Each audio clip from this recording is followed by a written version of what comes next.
departing the flat Manitoba prairie and heading for the Idaho mountains. Finally, we're off, after COVID delayed us for 2 years.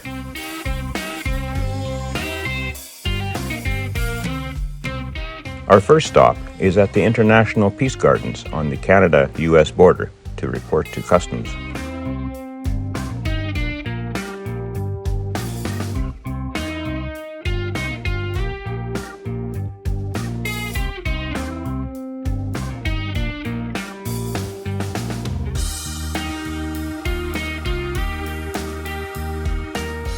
Landscapes this intriguing deserve a closer look.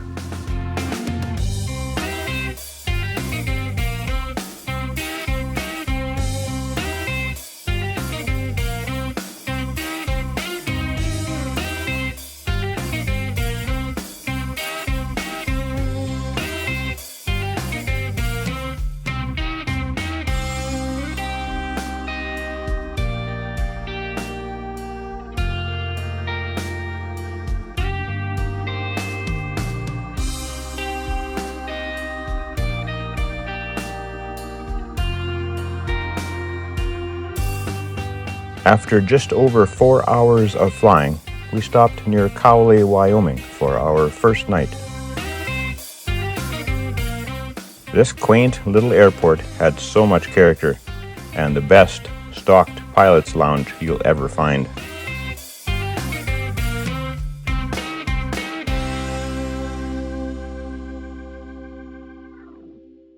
Orville, with his vintage airplane, was just the first of many unique, interesting, and memorable people, places, and experiences we'll never forget. Sadly, we can't share them with you because our handheld GoPro card had a permanent failure that caused the loss of over 200 video clips. Our first attempt to cross the mountains from the east via Yellowstone National Park failed due to low cloud cover, so we had to backtrack out and loop around south over the Tugwati Pass. Smiley Creek didn't smile on us, as the weather brought one snow squall after another with no end in sight. A courtesy car let us explore while we waited to see if the weather would break. The RHI numbers we list are a rating system of an airstrip's hazards, with higher numbers indicating a more challenging runway. More detailed explanation at the end of the video. We decided to head over to Johnson Creek, where the lower elevation would bring warmer and better weather.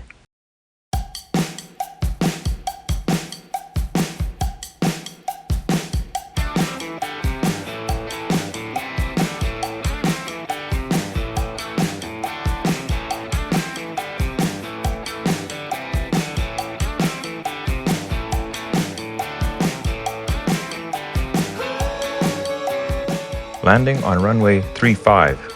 Instructions are to avoid proximity to the White House, not because of noise, but for safety reasons should an airplane failure occur. Johnson Creek Airstrip is considered the gem of the state and possibly the entire West, a truly superb fly-in camping destination. Full-time caretakers groom the runway to golf course perfection. All our checked luggage arrived safely and undamaged.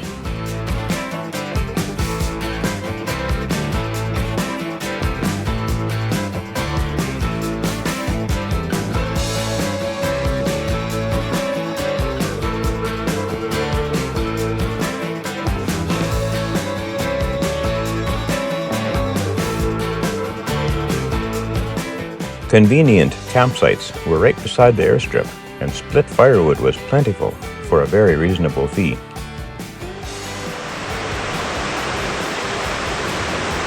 The creek behind our campsite was almost deafening.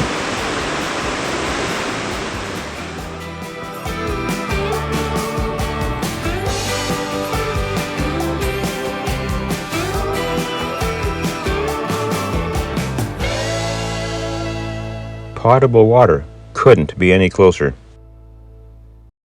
A new day, and old Woody had to endure a cold night. The sun is coming over the mountain, and it's still right at 32 Fahrenheit, or 0 Celsius.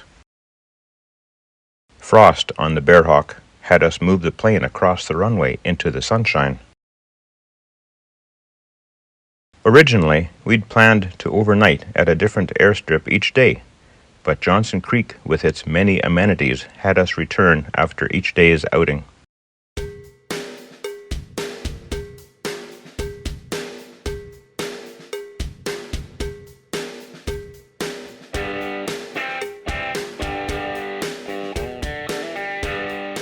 The nearby village of Yellow Pine, with a population of only 32.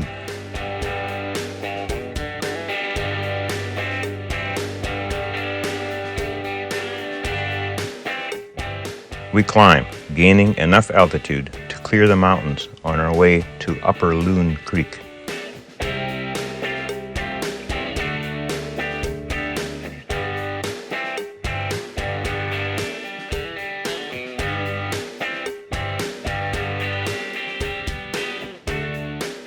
For me, this part of Idaho's beauty is twofold. One being the snow-covered mountaintops, and the other is the valley bottoms with all their creeks. It's simply impossible to go wrong. I've left these clips somewhat longer, simply to give you, the viewer, time to absorb the beauty.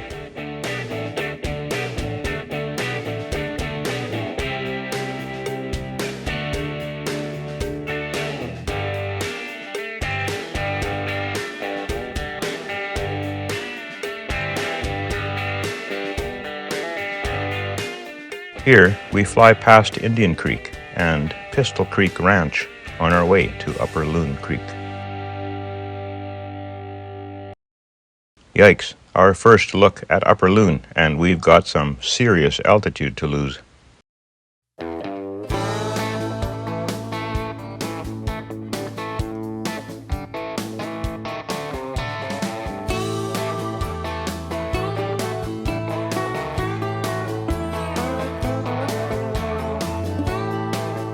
The approach into Upper Loon is quite possibly the most beautiful, with its deep canyon, large rock outcroppings, rushing creek, and snow-capped mountains to top it all off.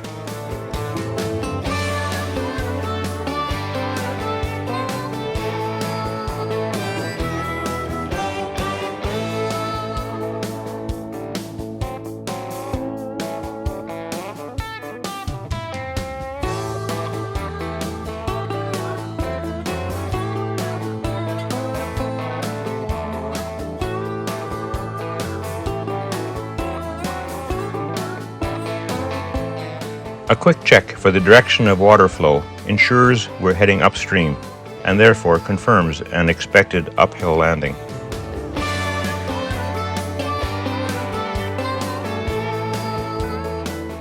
Runway 22 has a 16-foot elevation gain.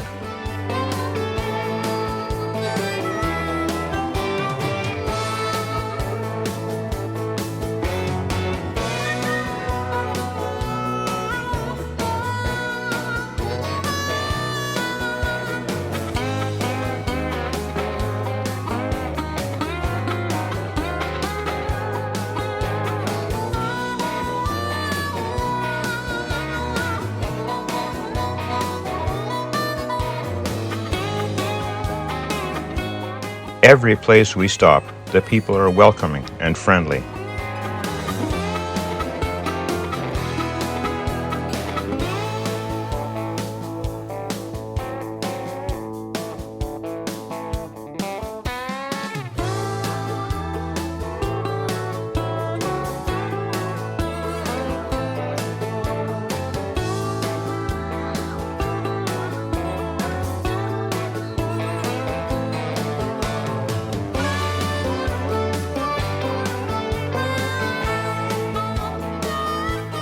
Getting the cameras set.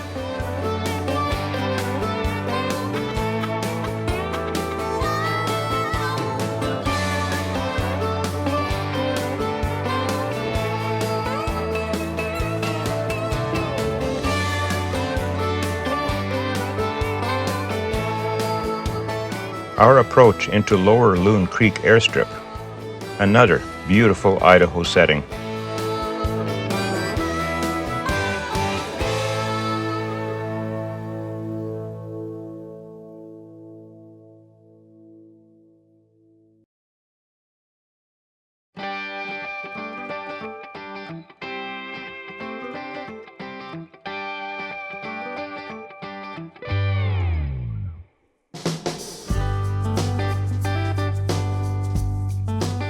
Runway 16 has a 19-foot elevation gain.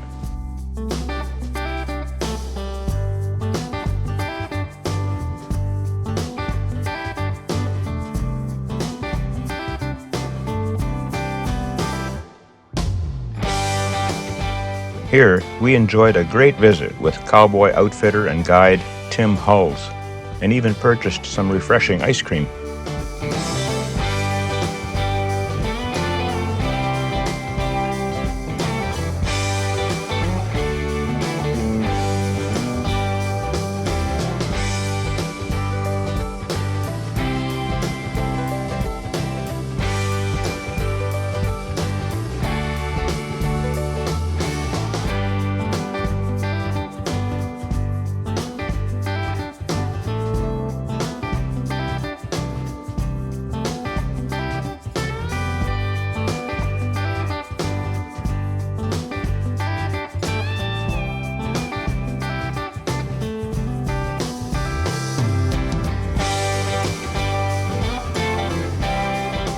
This is also a popular stopover for river rafters.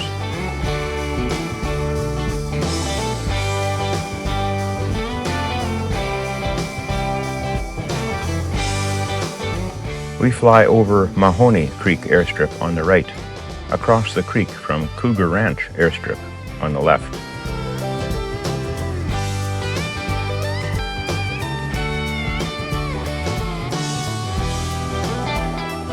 Our next stop will be here at Thomas Creek for some lunch.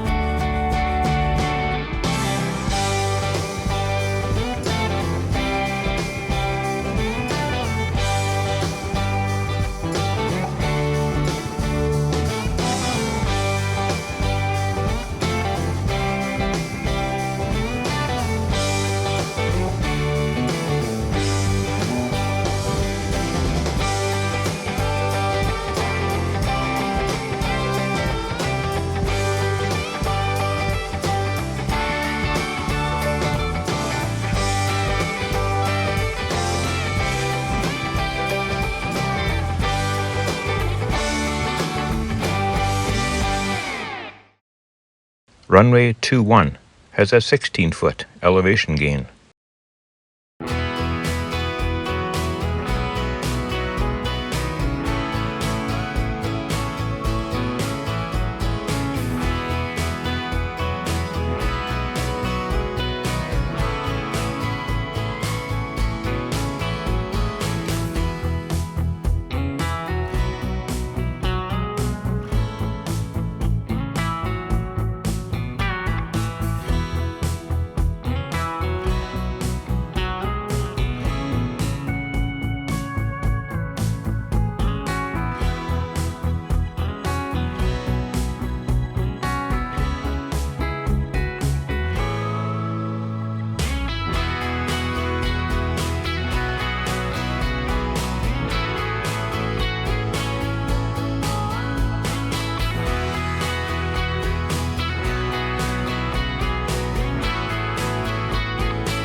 We say goodbye to Thomas Creek and head on over to Indian Creek.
Runway 22 has an elevation gain of 45 feet.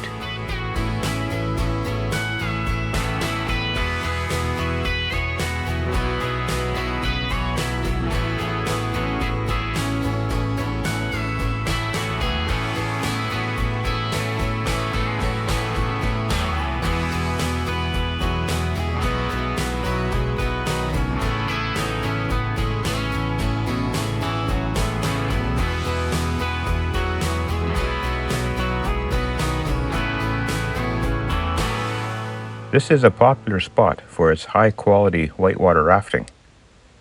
Much larger aircraft sometimes make daily stops to pick up groups of people and gear.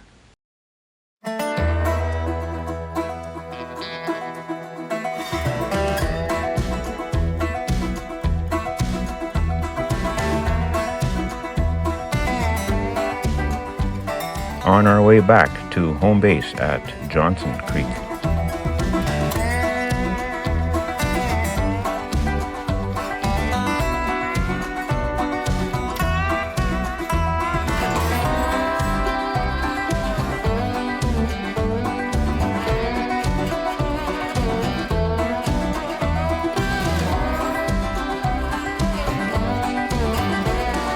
Johnson Creek is the staging spot for most Idaho flying explorers, with its incredibly manicured 3,500-foot strip and all its amenities: hot showers, Wi-Fi, electricity, and even a site host.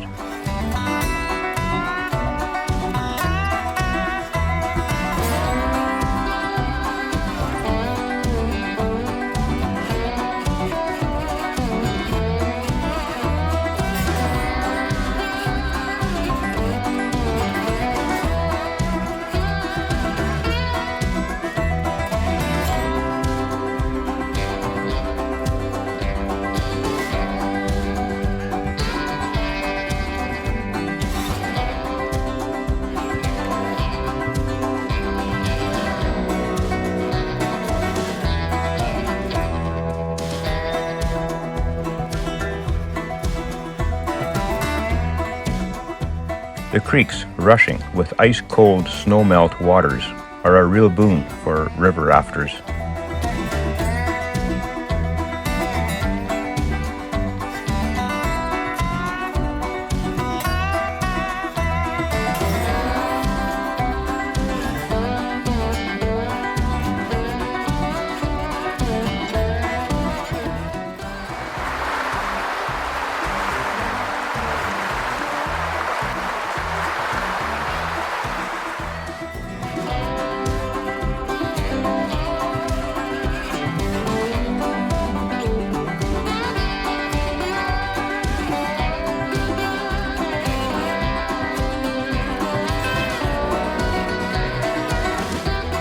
Campfires are a comforting touch at the end of the day, but also in the morning to warm our breakfast bowls.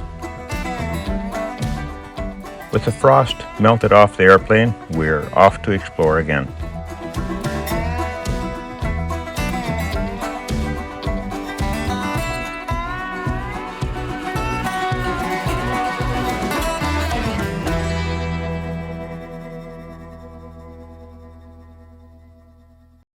First up is the Reed Ranch airstrip.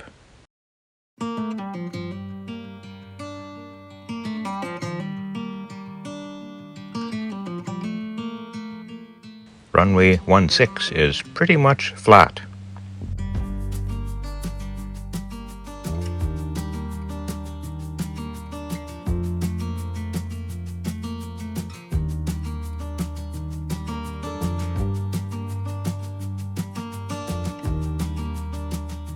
A short stop and we're away.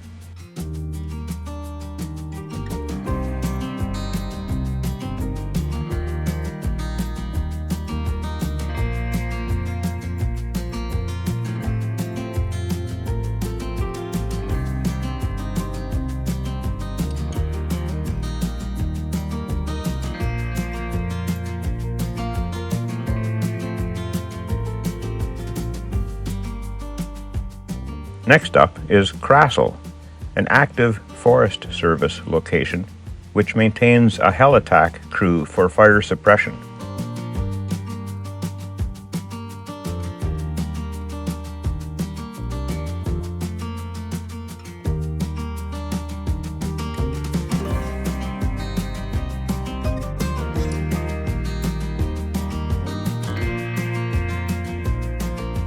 Krassel is surrounded by stately ponderosa pines, and it sits high on a bluff overlooking the South Fork of the Salmon.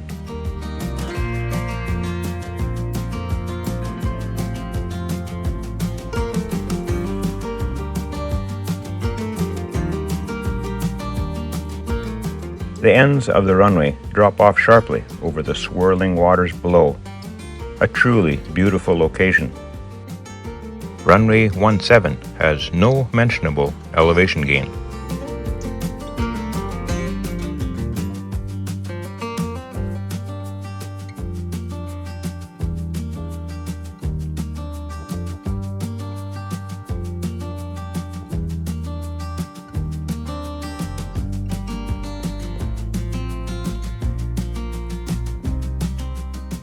Quite the nice facility they have here. We take the opportunity to stretch our legs.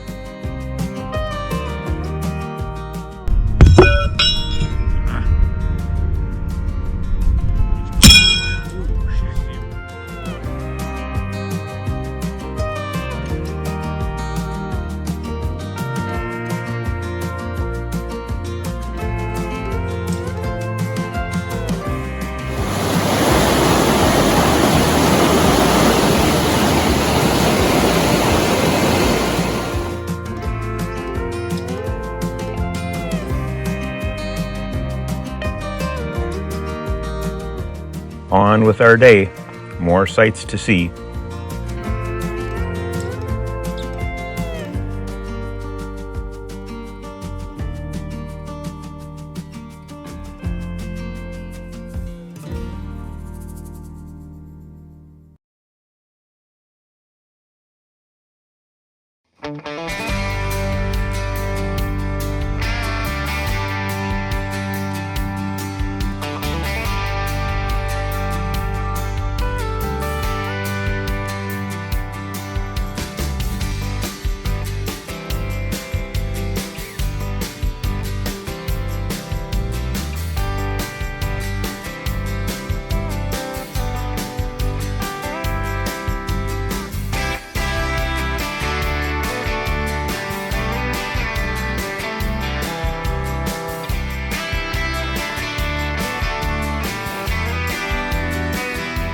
Absolutely gorgeous country to see from an airplane like this. Hope you too are enjoying the view.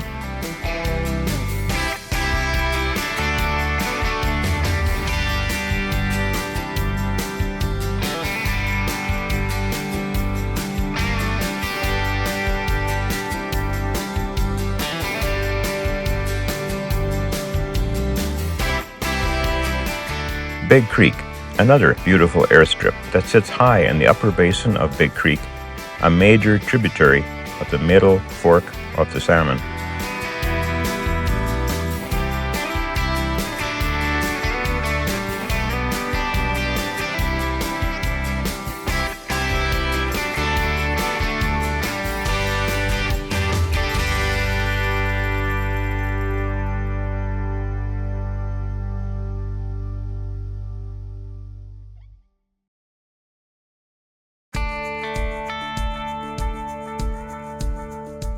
Runway 19 has an elevation gain of 34 feet.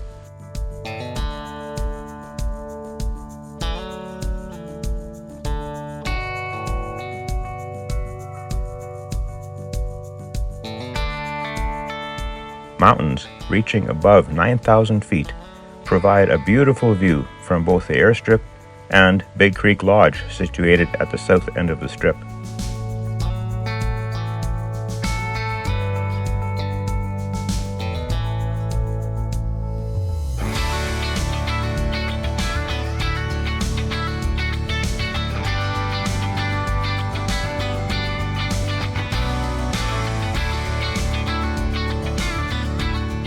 Waiting for the windsock to indicate go time between gusts. After some decision, Kurt decided to depart downhill with wind.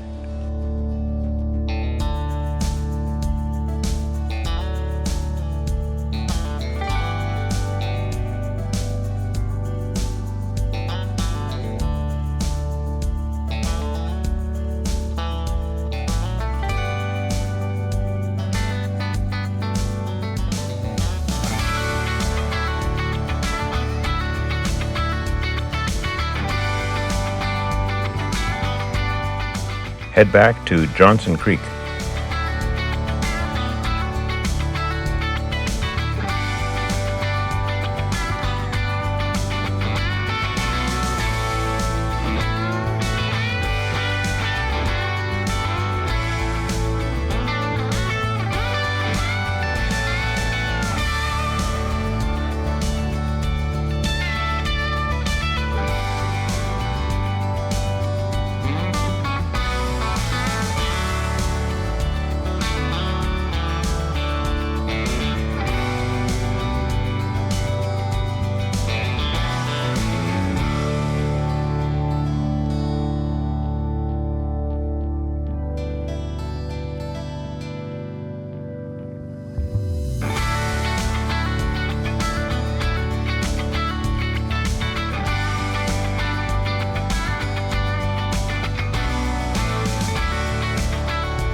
Another amenity at Johnson Creek, free bicycle usage.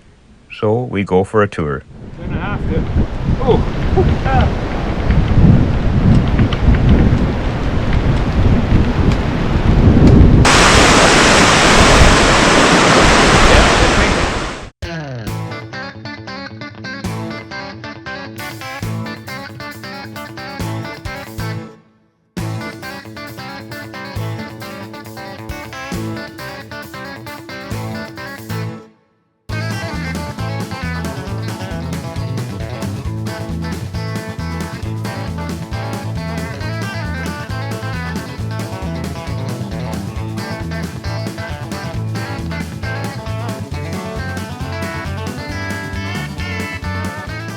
Depart Johnson Creek for the last time. Another beautiful day, and there's a lineup at runway 35.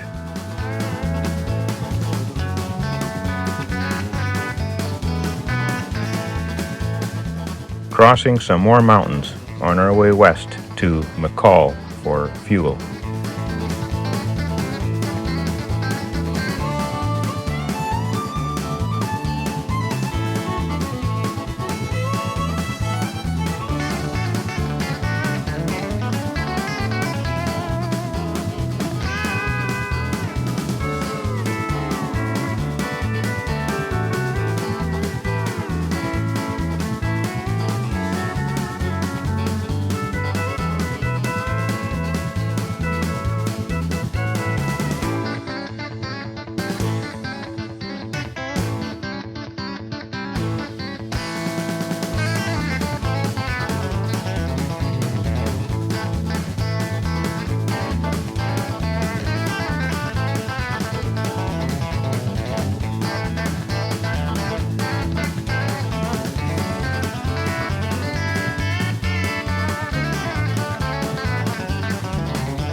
Our first look at Shearer from above.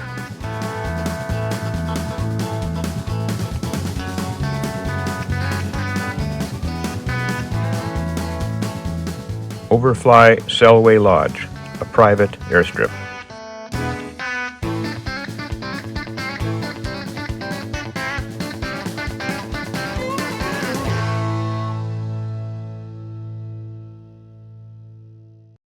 Shearer is a wilderness airstrip on the banks of the Selway River and is somewhat obscured until the last minute.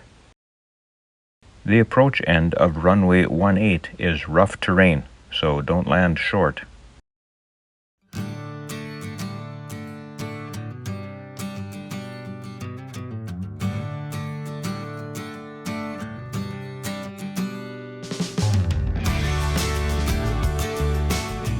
Runway 18 has an elevation gain of 39 feet, the majority of that towards the far end.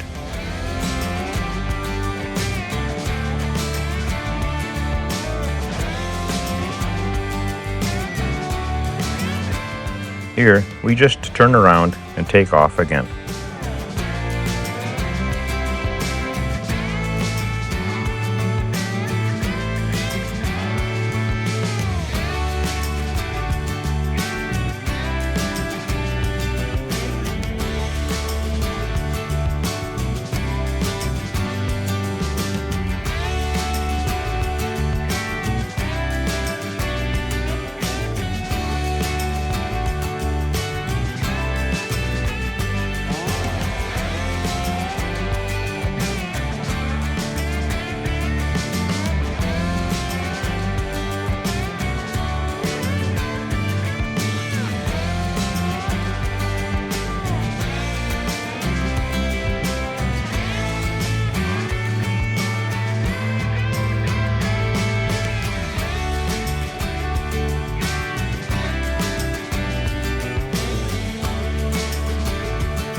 Kurt adds another notch of flaps as we begin our turn to descend into Moose Creek.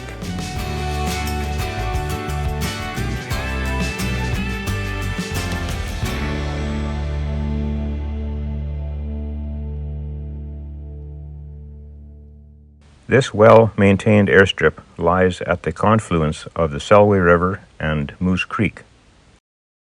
Landing downhill is generally not recommended, but the approach terrain and departure go-around options favor it in this situation.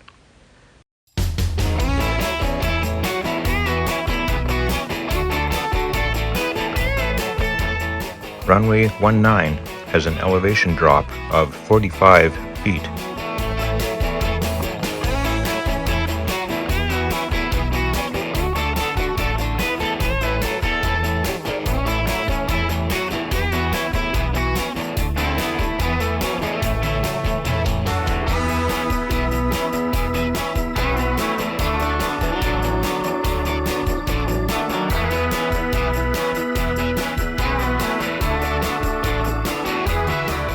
Kurt chats with the Forest Service employee who resides the summer at the ranger station.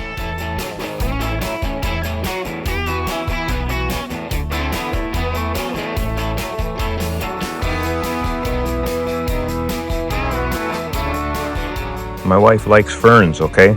I had to.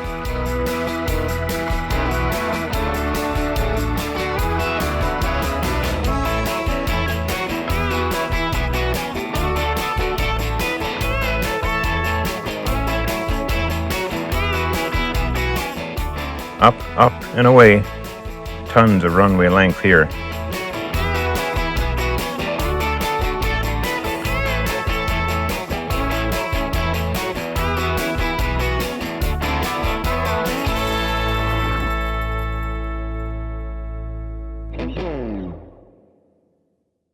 Fish Lake Airstrip, a beautiful destination that was high on our list to visit, with its snow-covered mountains at one end and small lake at the other. Sadly, though, we were informed that melting snow was keeping the airstrip wet and soft, and we'd need larger tundra tires for a safe landing. So we had to settle for a low and over and leave the landing experience for another time.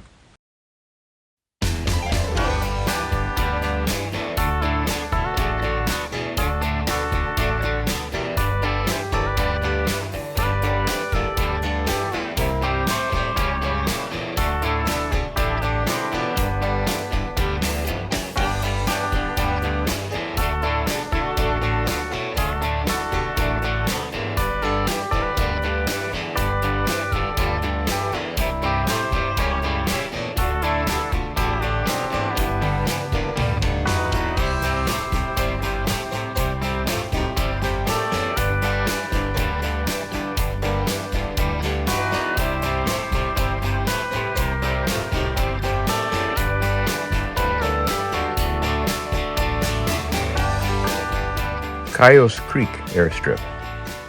For many years, it was listed as restricted, requiring permission from the Forest Service in order to land.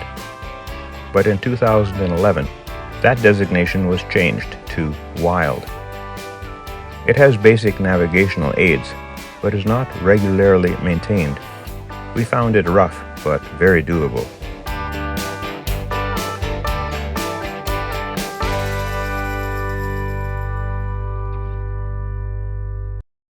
Runway 20 has an elevation gain of only 3 feet.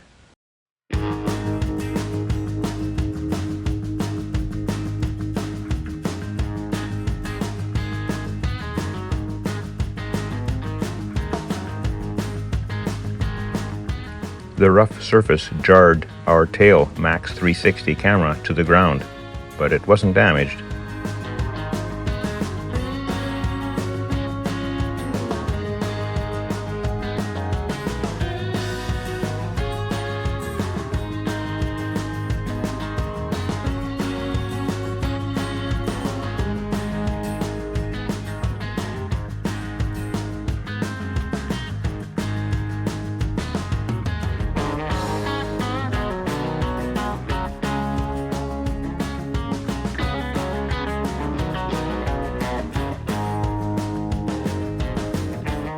Beautiful view as we leave Idaho en route to our last mountain destination at Benchmark Airfield, Montana.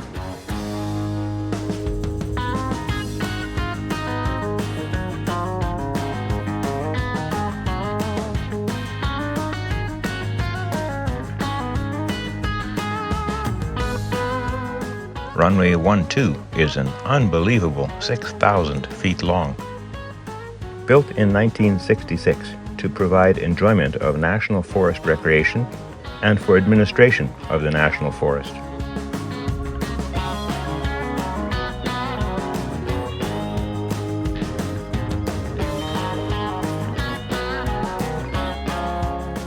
We set up camp in the shelter of a nearby forestry cabin and then off for a short hike.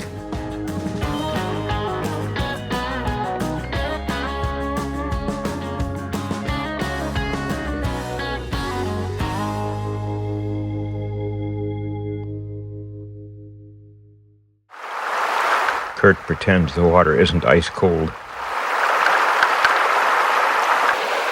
Cool rocks, and even a lamb's ear growing beside the stream.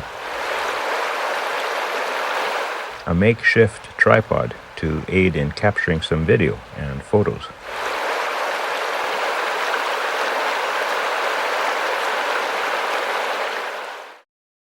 Our plan was to see and film Montana's Chinese Wall close to sunset, so we head out.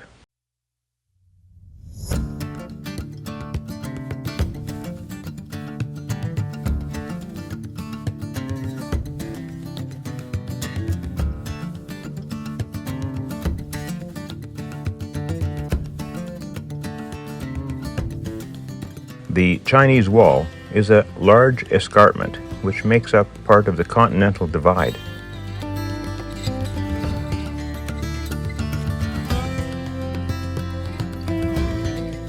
While definitions of the length of the wall vary up to 40 miles, the part of the wall that is most well defined and continuous is about 12 miles long and about 1,000 feet tall.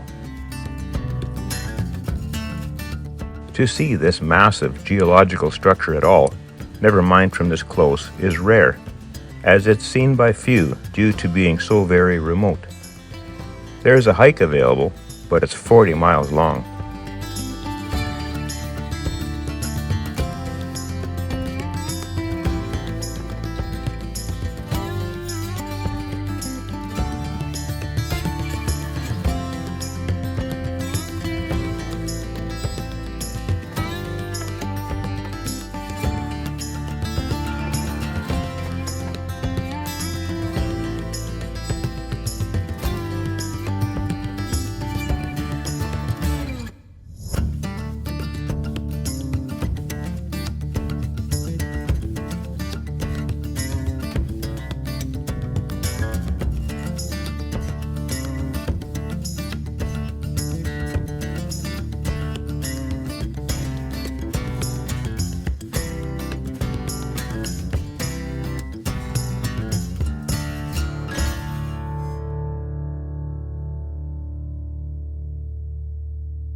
That was quite something to see. Now back to Benchmark for our last night in the mountains.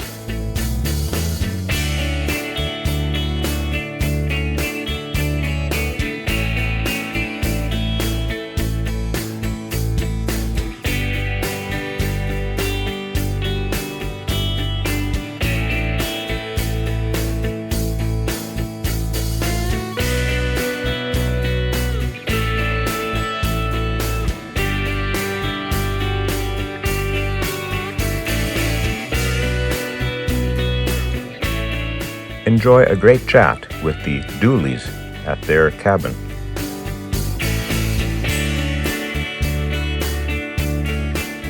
An early rise and shine, hoping to see the Gibson Reservoir and Dam at sunrise.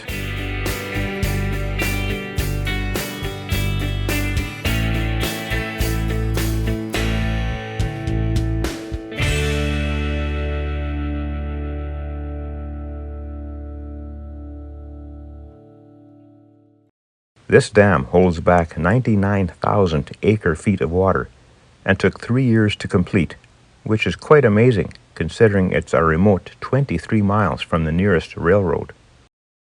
The dam itself stands 199 feet high, is 117 feet wide at the bottom, and 15 feet wide at the top. That is a lot of concrete.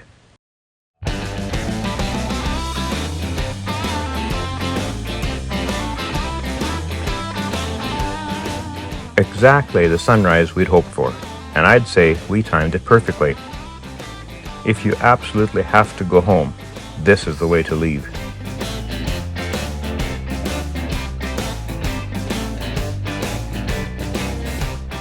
Doesn't this feel like the gateway to the prairies?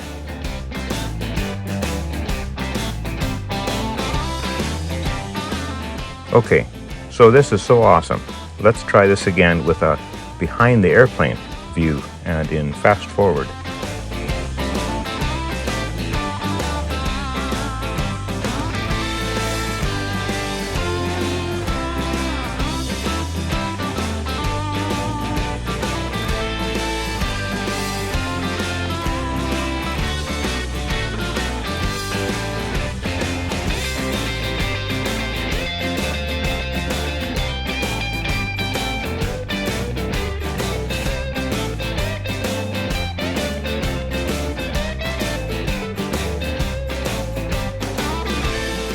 A brief stop to refuel at Choteau, Montana.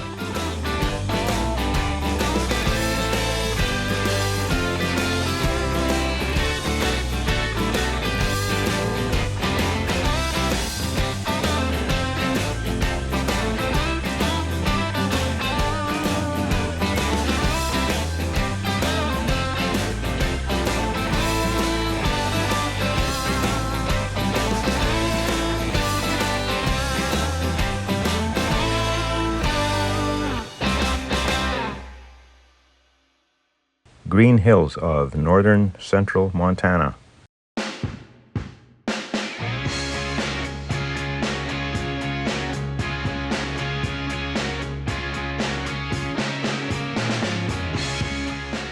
Lake Metagosh, which straddles the U.S.-Canada border.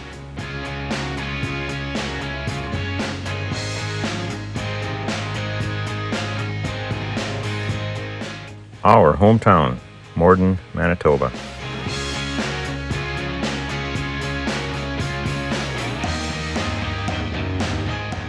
We had a strong southeast wind the entire home stretch. Kurt chose to land directly into the wind next to our airport.